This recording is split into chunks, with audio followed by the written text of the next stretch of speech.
Hello everyone! Welcome to our channel. So sa nakaraang video ay ginawa natin ng bagong pangitlugan ang ating inahing manok dahil ayaw niya mangitlog doon sa dating pangitlugan.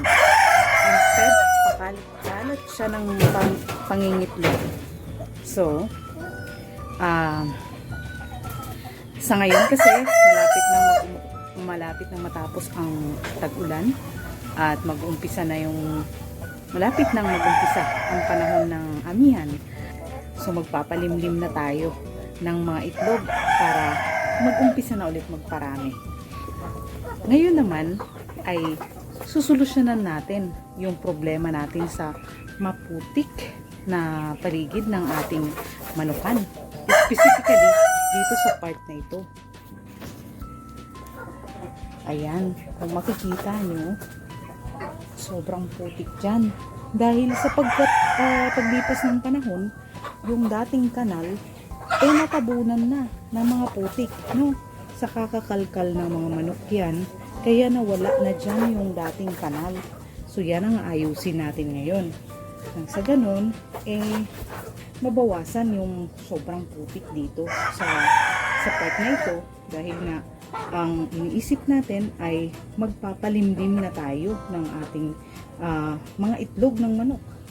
So kapag ganyan kasing maputik at pumupunta dyan yung mga inahin, ay napakalaki ng chance na mabugok lang yung mga itlog.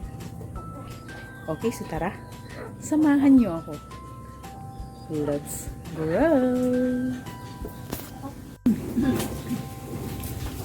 So gamit yung ating sira-sirang pala ay ayusin natin yung kanal na yan.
So,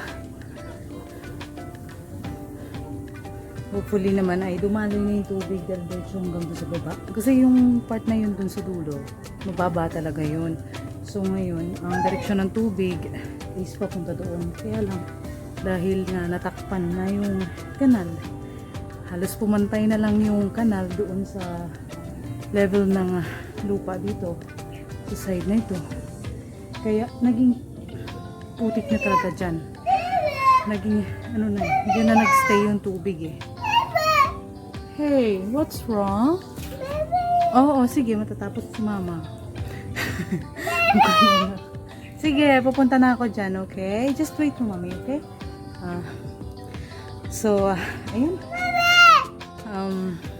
Hopefully, masolusyonan niya yung ating sobrang putik dito. Ayan yung mga inahin. At saka, feeling ko, isa dyan yung nangingitlog na. So, hindi talaga maiwasan no, na pumupunta talaga sila dyan sa part na yan dahil nangangalaykay sila ng makakain. Pero hopefully naman ay makatulong din yung paggawa natin ng kanal. I mean pag-aayos ng kanal. Para hindi manatili yung tubig dyan sa part na yan. So, mas less yung tubig na magstay sa part na yan, less na magiging muddy yung lugar, no? So at least siguro naman mababawasan yung risk ng bulok yung itlog, na mabugok, no? Mabugok yung itlog. So ganyan sila eh. Ayan. That's it for now. I hope na nagustuhan nyo ang video natin sa araw na ito. Maraming salamat sa walang sawa niyong pagsuporta at pagsubaybay sa aming maliit na channel. Please, don't forget to like and share this video, and of course, don't forget to subscribe. And by the way, sa lagi kong pinopromote dito sa aking channel, yung aming membership. As of now kasi, approved na kami for monetization dun sa 3,000 watch hours. So ngayon, ang way para kumita dito sa level na ito ay yung mga memberships. So we have 3 levels of memberships na ipa-flash ko dito sa screen. I hope na mag-opt kayo na mag-member sa aming, magpa-member sa aming channel.